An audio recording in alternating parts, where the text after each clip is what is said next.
Buenas noches, licenciada. Buenas noches, Milton.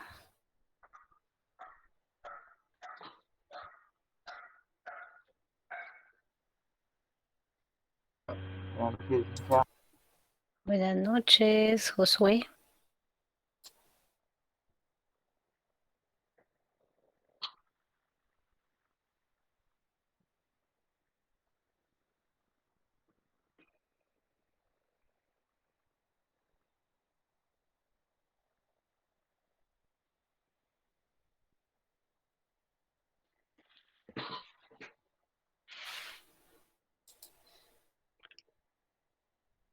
Muy bien, vamos a iniciar con nuestra clase de día de hoy.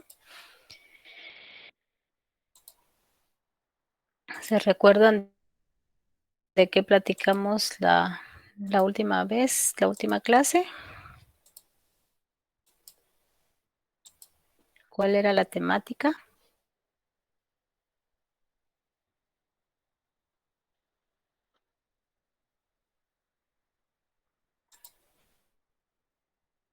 De los conservadores. Ajá, que hablamos sobre los conservadores.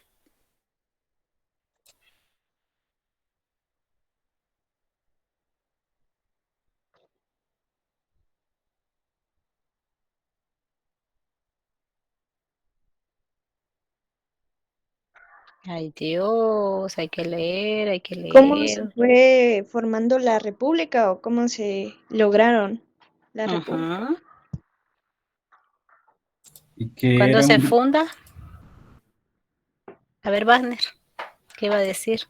Hay que los conservadores eran un grupo social que tenían estrechos lazos familiares, encabezados por la familia de Cinema. Ujú. La república se declara el 27 de enero de 1847. Sí, fue 1847, solo que fue el 21 de marzo del 47. Ah, muy bien. Ahí estamos. Muy bien, entonces vemos de una primera etapa toda la cuestión de inestabilidad política, eh, cómo se fue organizando esa primera toma del poder de Carrera en 1844, 1848. eh, cuando se organizó la república, cuáles eran las necesidades de organizar esa república y cómo también en el 48 hay un grupo nuevamente de liberales en donde participa los denominados Lucios, ¿ya? De este señor José Lucio López, que era de allá de Asunción Mita, ¿ya? Él era un hacendado.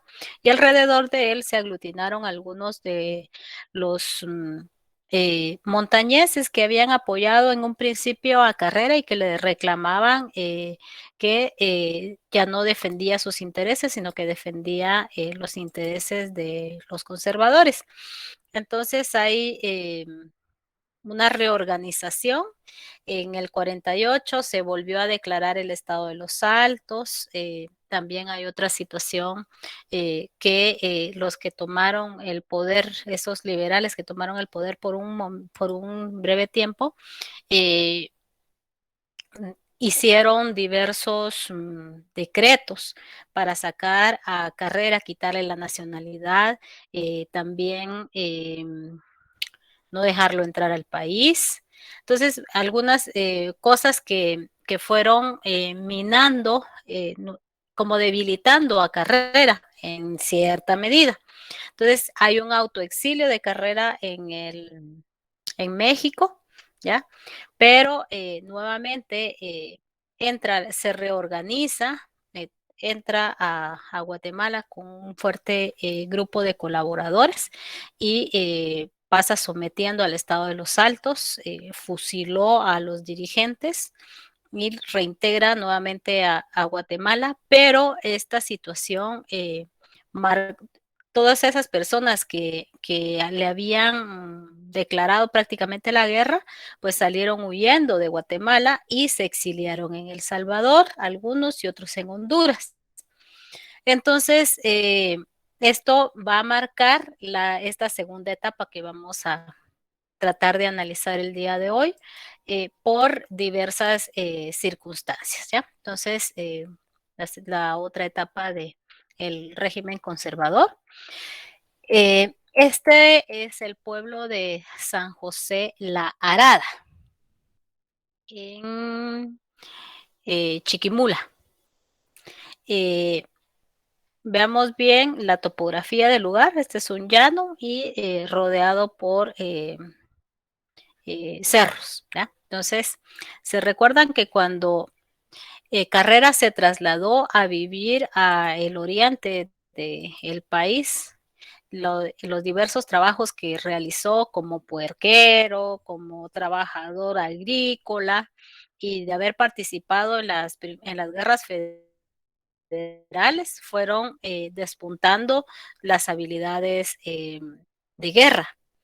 Entonces, también sus contactos con la población. Entonces, hablo de la topografía del territorio porque esto le va a servir para diseñar la estrategia de guerra en esta batalla. Y vamos a ver por qué se originó la batalla, porque no es nada más de que las personas se peleen y sin razón alguna, sino que aquí tiene que haber una razón.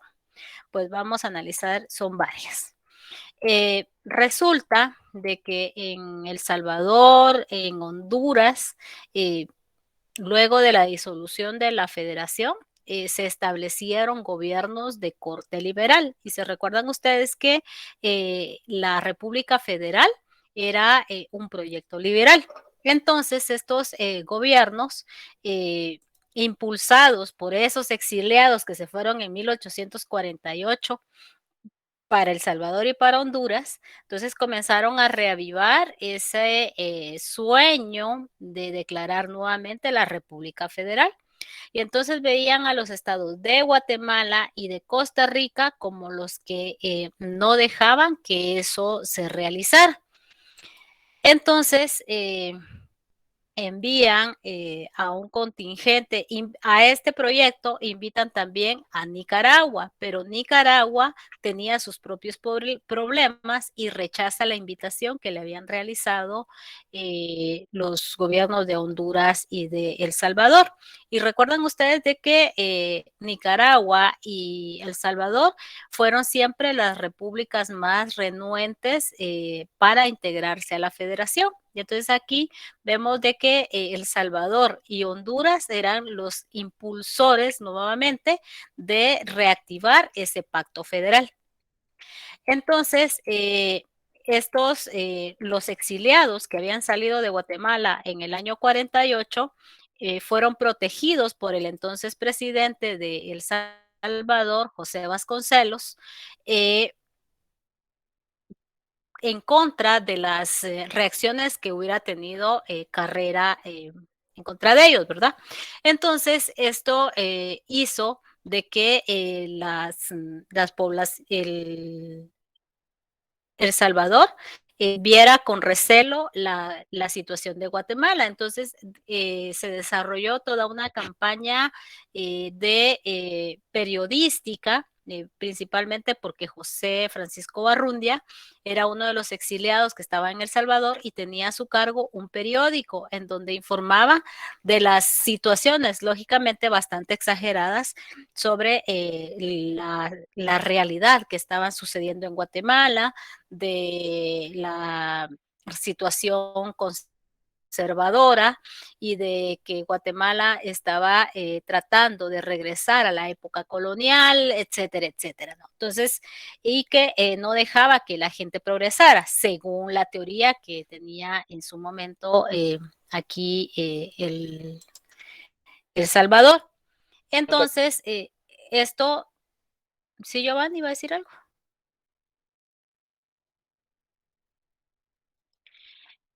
Esto hace que se conforme un ejército que comienza a incursionar en el terreno guatemalteco en la frontera con El Salvador. Entonces pone en alerta al gobierno de Guatemala. Entonces vemos de que acá en esta etapa de la historia los presidentes van al frente de las batallas.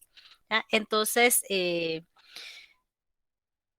a finales de 1850 pues se da nuevamente esos encontronazos y finalmente, a inicios de 1851, pues el gobierno, tanto El Salvador como Honduras, le envían un ultimátum a Carrera, en donde le dan diversas advertencias de que desde que van a tomar Guatemala para instaurar un gobierno de corte liberal, de que tiene determinado tiempo para que abandone el país y que van a colocar al frente del Estado a un gobierno provisional, siempre y cuando comandado por ellos, y que el ejército de Guatemala iba a quedar relegado y que era un ejército centroamericano el que iba a tomar el ejercicio de la protección del Estado. Entonces hay diversas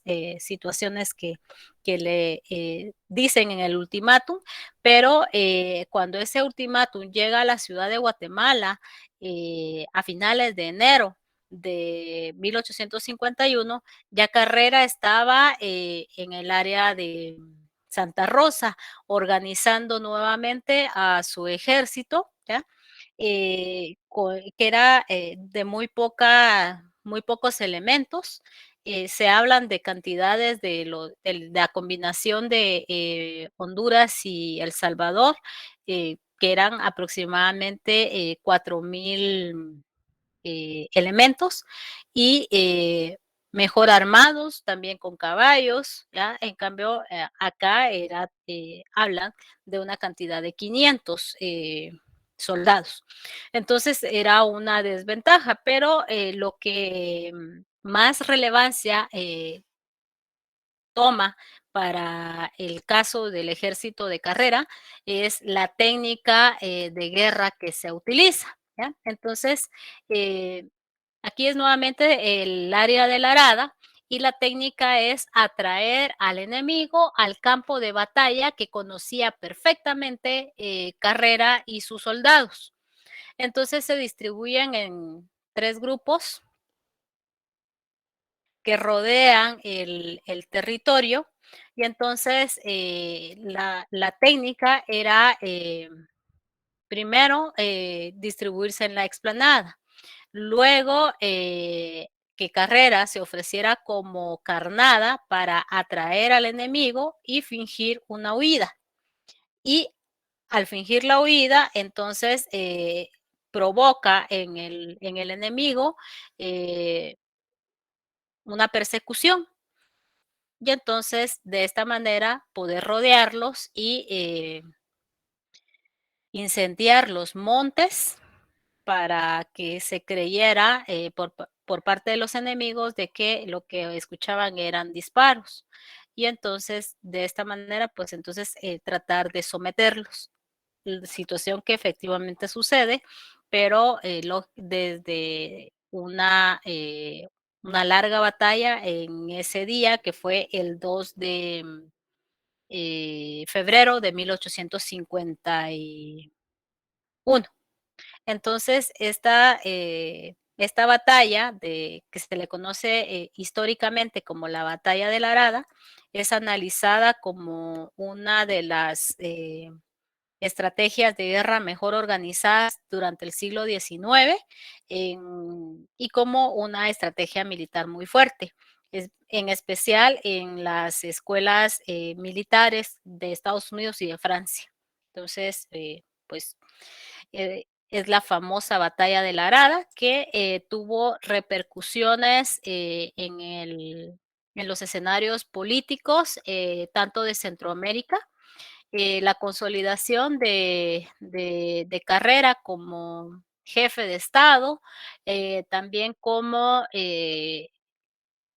esa constitución que había quedado parcialmente elaborada en 1847, finalmente fue concluida en noviembre de 1851.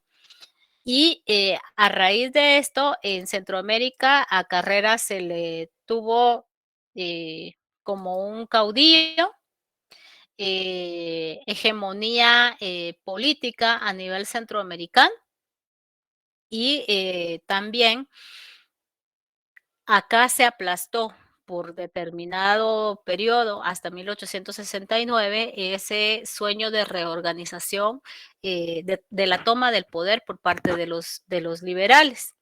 Y en octubre de 1854, la Asamblea Legislativa, también el Consejo de Ministros, la misma universidad y la Asociación de Amigos del País, pues declaran a Rafael Carrera como presidente vitalicio.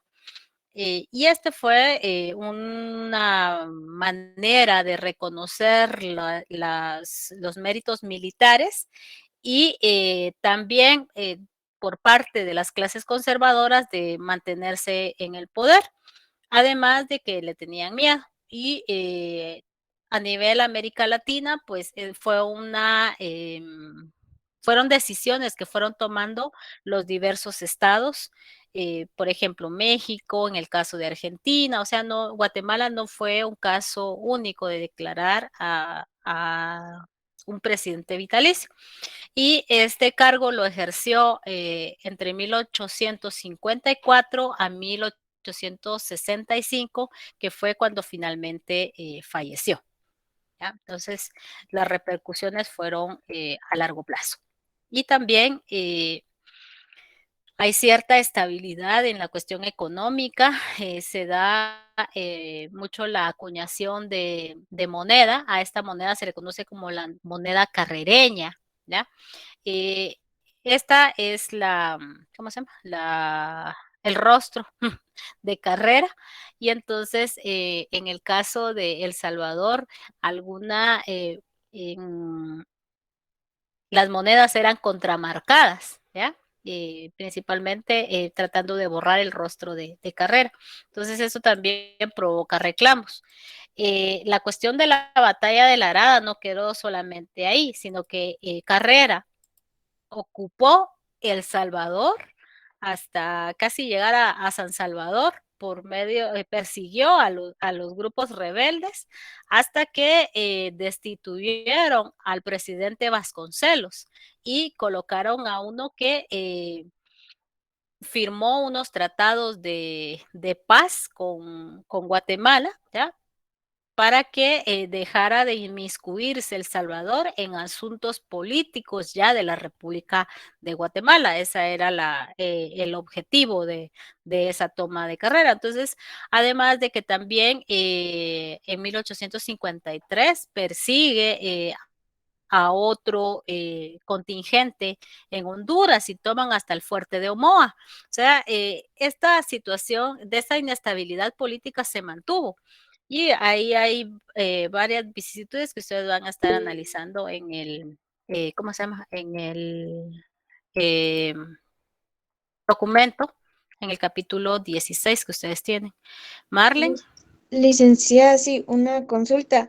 ¿En qué año dijo que nombraron presidente vitalicio a Carrera? Disculpe. 1854.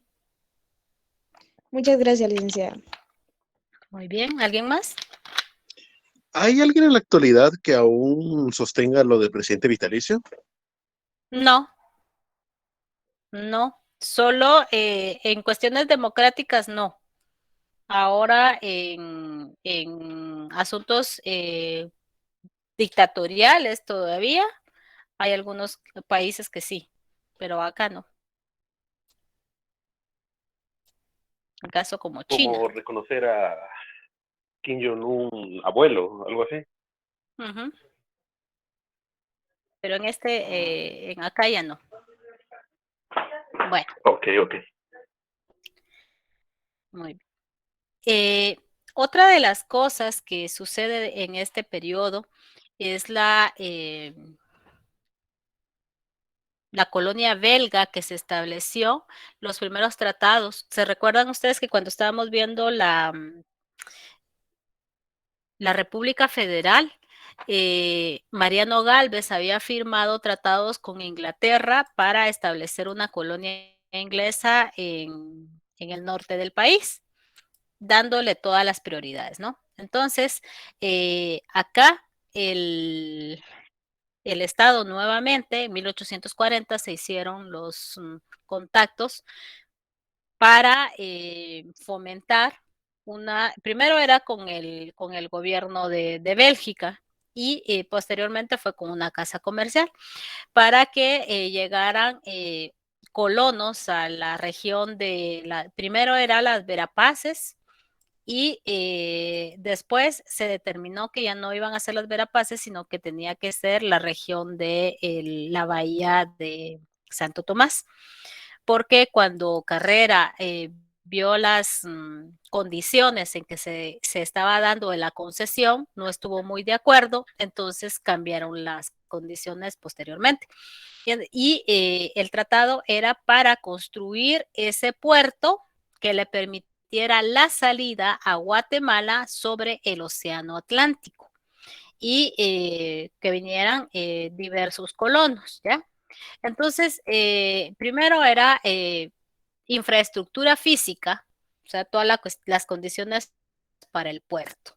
La otra, los beneficios que se le estaban dando a los belgas era de que en ese se iba a convertir como una especie de protectorado o economía de enclave, porque iban a tener libertad de que las leyes que rigieran esa colonia iban a ser las leyes belgas, no las de Guatemala, ¿ya?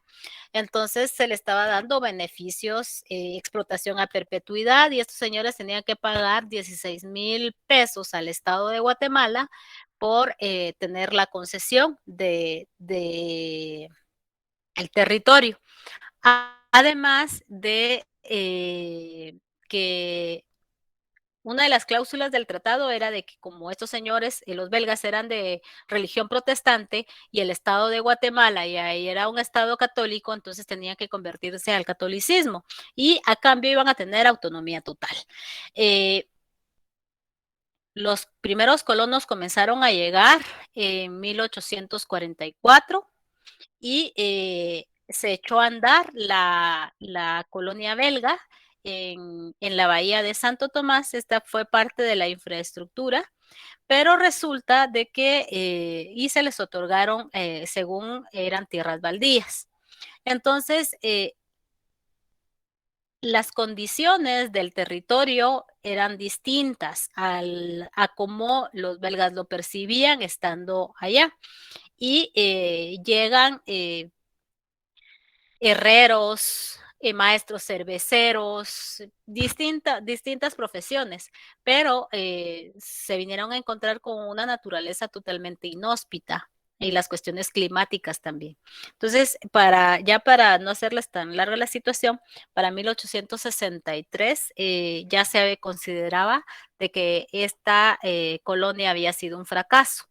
Y entonces muchos de los belgas murieron, otros tomaron la decisión de regresarse a sus países y muy pocos se llegaron a la ciudad de Guatemala, otros, un grupo más reducido, se interna hacia Zacapa, Chiquimula y Jutiapa, ¿ya? Entonces, es así más o menos es el fin de la colonia belga. El Estado de Guatemala declaró que rescindió el contrato y las tierras pasaron nuevamente al Estado, ¿ya? Entonces, este es un grabado de la época, ¿ya? ¿Y qué sucede con el resto de la población, con la población campesina?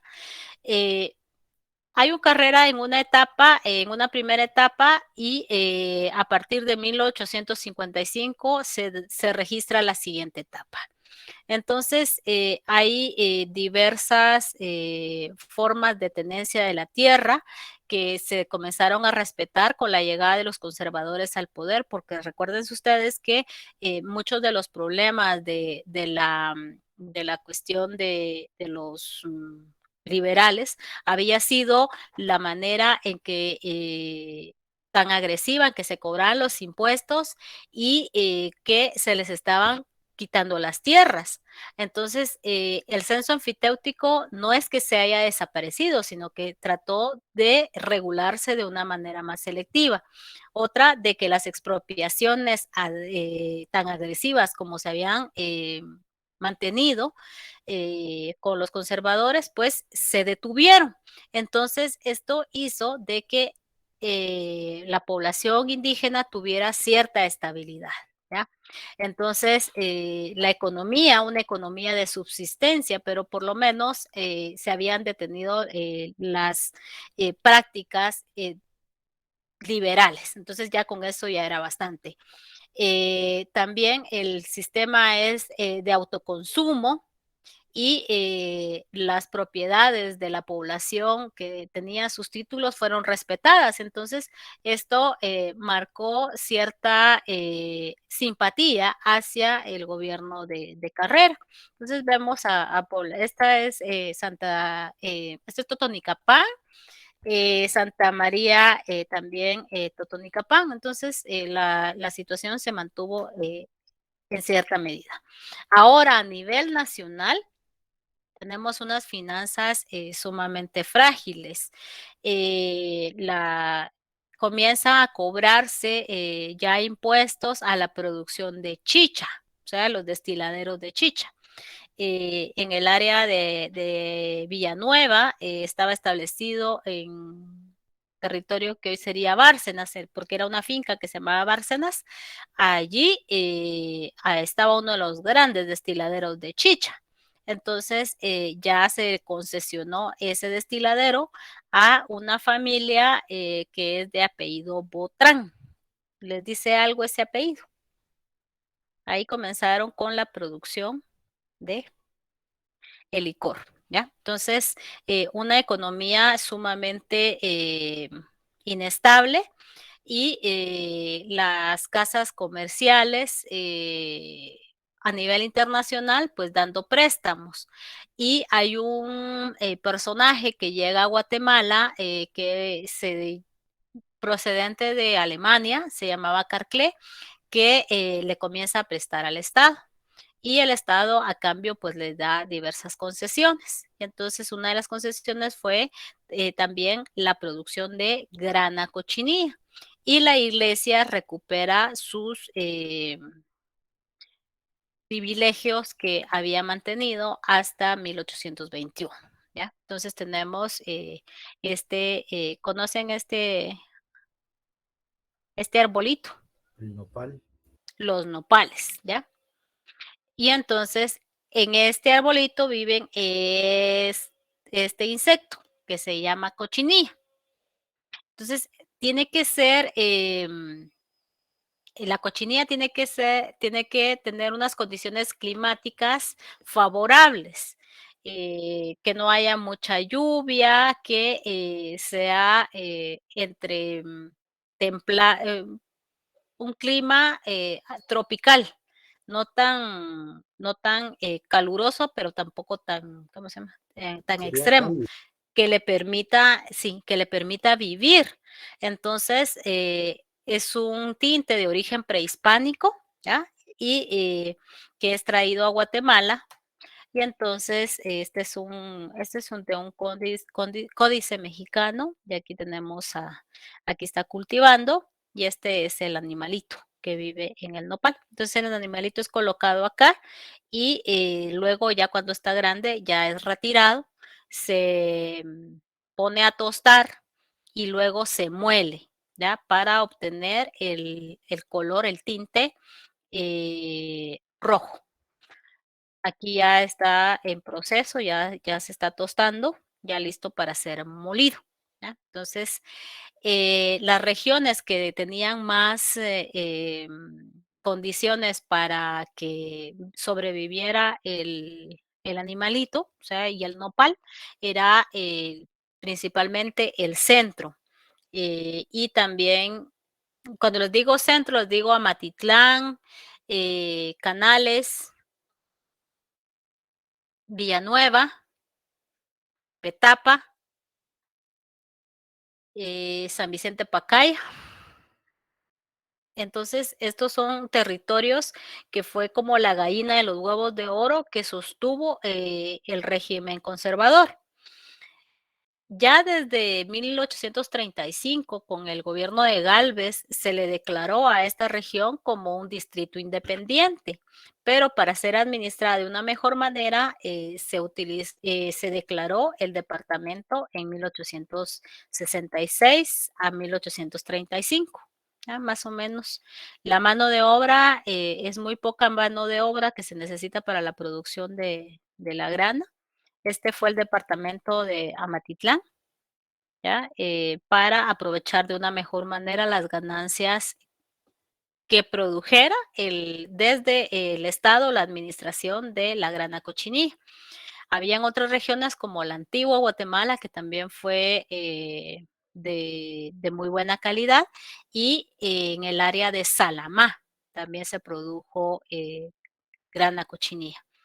Esta región no solamente fue importante para la grana cochinilla, sino que también acá fue la región en donde comenzó a experimentarse con el cultivo del café, porque el café no fueron los liberales quienes voltearon la vista para comenzar a cultivarlo, sino que fueron los conservadores que iniciaron con esto.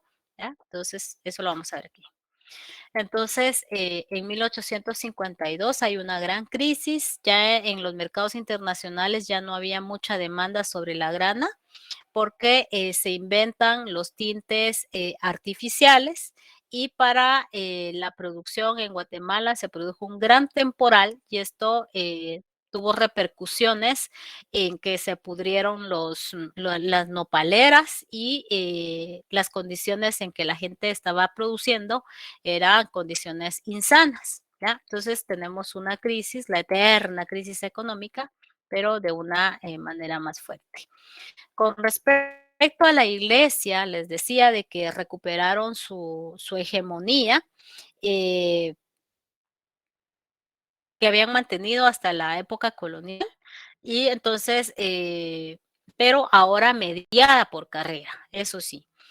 También la iglesia figuraba como prestamista hacia las personas y como representantes legales. Entonces, también se concluyeron diversos templos que habían dejado de construirse durante el tiempo de los liberales. También se establecieron relaciones diplomáticas con la Santa Sede, el Vaticano. A esto se le denominó concordato. Entonces aquí de una manera oficial, el Estado de Guatemala tomó a la religión católica como la principal del país, y para mantener una influencia en educación, en política, en todos los niveles. También, como para ir desmitificando de que solo los liberales fueron los que trajeron la luz a este estado, pues no fue totalmente así. ¿Ya? Se mandó a construir el famoso Teatro Carrera, ¿ya? Que posteriormente, cuando los liberales tomaron el poder, le denominaron Teatro Colón. Esta es una pintura que hizo un artista con respecto al interior del Teatro Colón, del Teatro Carrera, ¿ya? Para la temporalidad. Pues esta es una imagen del Teatro Carrera, y acá se presentaban diversos espectáculos, zarzuelas, óperas, operetas que se realizaban en este teatro, cuestiones circenses también. Entonces, Venían compañías italianas y francesas. Exactamente. Aquí hay un anuncio. ¿Ya? Entonces, este teatro quedó destruido con los terremotos de 1917 y 1918, pero no estaba tan dañado. Podía haberse tratado de restaurar, pero para 1917 y 18 quien estaba al frente del Estado pues era Manuel Estrada Cabrera. Entonces no quiso invertir en nada, como todo buen dictador. Entonces lo que mandaron a hacer fue a dinamitarlo. Y pues quedó en el olvido el Teatro Carrera y hoy en ese lugar está el Parque Infantil o el denominado Parque Colón, ¿ya? Entonces, es lo que quedó. El poder tras el trono, Juan José de Aycinena, y también parte de su clan seguía uno de ministro de Relaciones Exteriores y otro también como presidente de la Asamblea Legislativa. ¿Ya? Entonces, la influencia bastante fuerte, pero mediada acá por este personaje.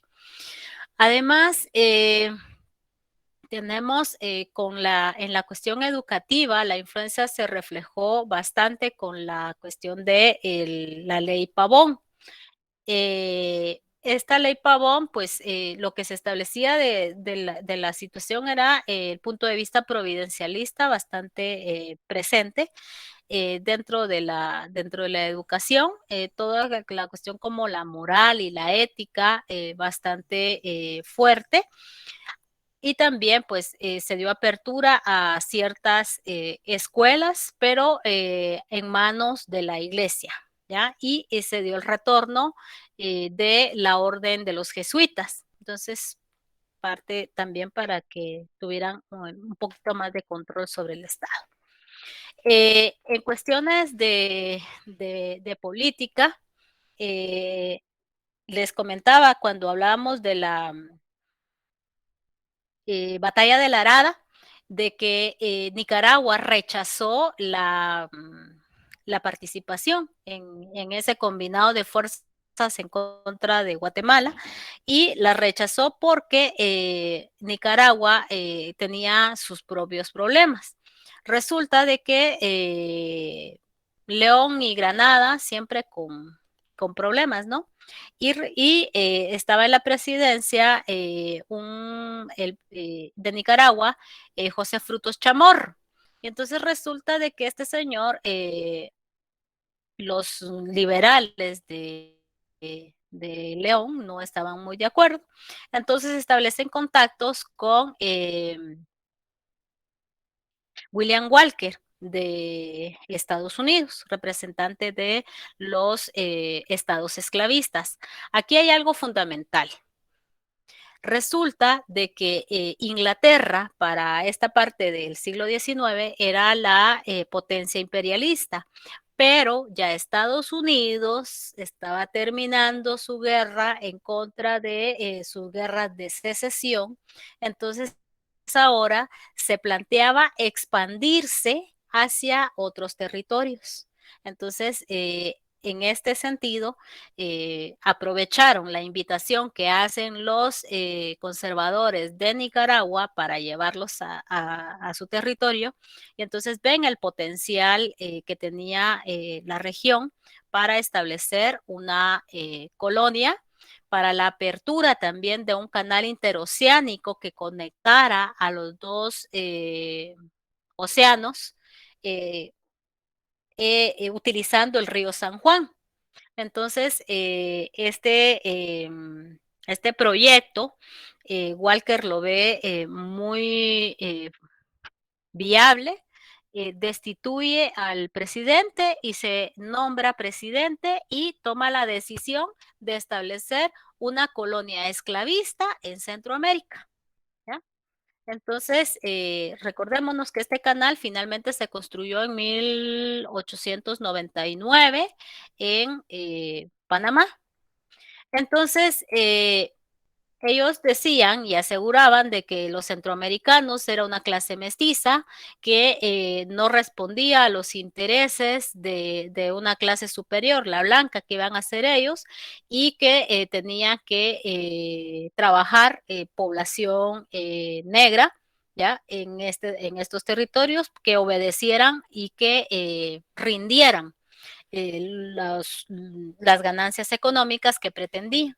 Entonces, estos señores, los filibusteros, son guerreros, ¿ya? De diversos lugares que más que todo son mercenarios. Sabemos que un mercenario pelea una guerra que no es su guerra siempre y cuando y le paguen, ¿no? Entonces, esto provocó el rechazo a nivel Centroamérica y la unión de los países de centroamericanos, como no se había manifestado ni con la federación, y por única vez actúan como bloque para expulsar a William Walker, ¿ya? Que era el dirigente de estos filibusteros, ¿ya? Entonces estos traían armamentos y tecnología más avanzada. Pero resulta que también sobre el Océano Atlántico habían varios buques ingleses ya listos para entrar también a esta guerra. A esta se le conoce como la guerra centroamericana en contra de los filibusteros, porque actúan en conjunto y hubieron diversos enfrentamientos. Entonces, Costa Rica declara la guerra, se une también Honduras, hace contactos con Guatemala, que envía un contingente y para auxiliar a Nicaragua. Y entonces, por única vez, actuaron como un bloque, hay diversos enfrentamientos, ¿ya? Walker escapa, pero retorna nuevamente, se reorganiza con sus contactos y todo para volver nuevamente a Nicaragua, pero finalmente fue, ¿cómo se llama?, capturado en Honduras y fue pasado por las armas, ¿ya? Y entonces, pues, por única vez, Centroamérica actuó en contra del intervencionismo de Estados Unidos a Centroamérica, pero ya posteriormente se abrieron las puertas de esos intervencionismos y Guatemala va a ser uno de ellos desde principios del del siglo XX. La parte en donde se quería construir el canal interoceánico, ¿ya? Que finalmente fue construido acá cuando le quitan a Colombia, Panamá y fundan el país de Panamá, ¿verdad? Aparte de esto, hay otras situaciones como la cuestión de la construcción del camino de herradura hacia eh, el Océano Atlántico. En la cuestión de la carrera de ustedes, pues la reorganización del colegio de abogados para otorgarle el número de colegiado que le permitiera ejercer la profesión. Y esto debido a que habían demasiadas personas que decían que eran abogados y que realmente no eran, ¿no? Entonces, eh, este contrato se hizo con la Universidad de San Carlos porque era la única que graduaba abogados en su momento y también para las cuestiones sanitarias, pues la construcción del ¿cómo se llama este? El Hospital San Juan de Dios y que posteriormente se construyera a las inmediaciones del Hospital San Juan de Dios la Facultad de Medicina, que también tenía en su momento, estaba unida con odontología. Entonces tiene mucha lógica, por eso están casi en las cercanías. Diversos conflictos para establecer las fronteras, ¿ya? Principalmente el caso Belice, ya vimos de dónde se originaba la problemática, solo que aquí ya por la vía diplomática tratar de encontrar la salida a a esta problemática, pero vemos que todavía se sigue utilizando como una excusa, ¿ya? El tratado Dallas-Clarenton y el Huaycay-Cinena, ustedes lo van a estar revisando ahí. Y la introducción también de, de esa bebida que nos gusta, ¿ya? Del café, que demandaba ya tanto de mano de obra, de una legislación favorable. Entonces acá es la segunda etapa de ese gobierno de Carrera, de esa parte conservadora, ¿no? Porque ya aparecen las figuras del enganchador, del habilitador, ya para facilitar la mano de obra a los espacios productivos, primero de grana y luego ya de café. Entonces, diversos situaciones climáticas que trajeron crisis para el Estado. Entonces, esto provoca de que se acelere más buscar un nuevo producto. Y este nuevo producto que se comenzó a pensarse desde el Estado para su exportación. Y entonces, pues es de origen árabe, sabemos que el café no es de acá, entonces para la siembra de café se necesita de infraestructura física, de mano de obra, para sacarlo a los mercados internacionales. El café viene con las órdenes religiosas y aquí se utilizaba como producto ornamental, ya con el fomento que le da el Estado en el área en donde se producía esta grana cochinilla, pues entonces se inició con esta siembra de este grano que iba a los mercados internacionales y se premiaba a la finca que produjera más sacos de café. Entonces, los primeros experimentos fueron un desastre, ¿no? Pero estaba preparando el camino para lo que iba a venir, que era la reforma liberal. Entonces, parte de los contratos que se realizan. Carrera muere en 1865, ya luego de un desgaste bastante fuerte, de mantenerse al frente de los diversos conflictos que se había desarrollado. Entonces, lógicamente, la cuestión física se resiente, ¿no? Entonces, muere de desintería en 1865 y la Asamblea Legislativa elige finalmente a este señor, Vicente Serna, que trató de imitar a Carrera, pero no era Carrera, ¿no? Entonces las condiciones eran distintas. Se trató de reelegir en 1869 y entonces ya el contexto iba cambiando, ¿no? Ya la muerte de Carrera había dejado el espacio para que se reorganizaran los liberales. En la década de los 50 comenzó a construirse el puerto de San José para responder a las necesidades del café, para la exportación, ¿ya? Y finalmente se inaugura en 1870. También de la mano las comunicaciones, buscando el camino que seguía el café. Eh, entonces, el WhatsApp de nuestros antepasados, ¿ya? Las comunicaciones ya iban desarrollándose, ¿ya? Y las revueltas, tenemos a Serapio Cruz en Palencia, ¿ya? Como una parte de esa facción de lo que se había revelado en 1848.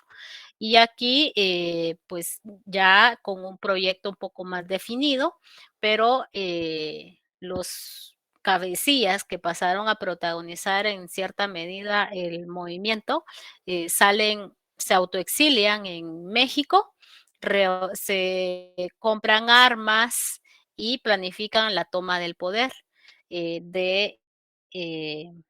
del Estado. Entonces le estoy hablando de ya de Barrios y de Miguel García Granados. Entonces es capturado en esas revueltas de Palencia este señor, le cortan la cabeza, ya Serapio Cruz, le cortan la cabeza y la colocan en la plaza central de Guatemala, y como avisando de que esto les va a suceder si están en contra del Estado, pero las condiciones fueron distintas. Y ya la reforma liberal estaban a las puertas. Pues por el desgaste político. Cada sistema político va produciendo sus propias contradicciones que hemos estado analizando. Entonces, ya la situación pues abrió las puertas para la llegada de los segundos liberales, ¿ya? Que vamos a ver en las próximas clases.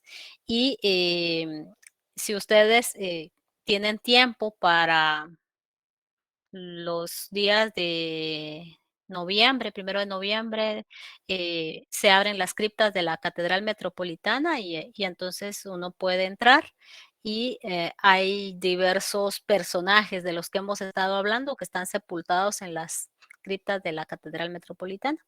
Les cobran 2 quetzales y van a aprender mucho. Lo dejaría ahí, no sé si tienen algún comentario.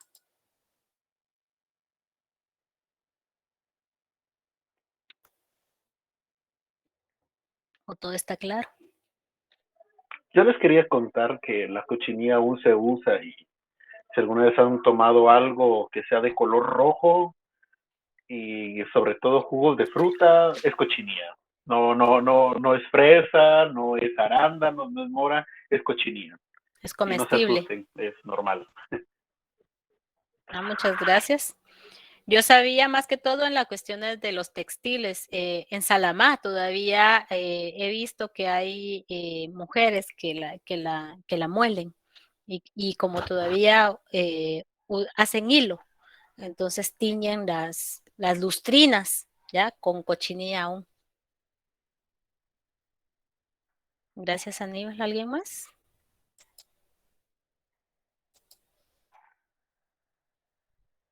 ¿No?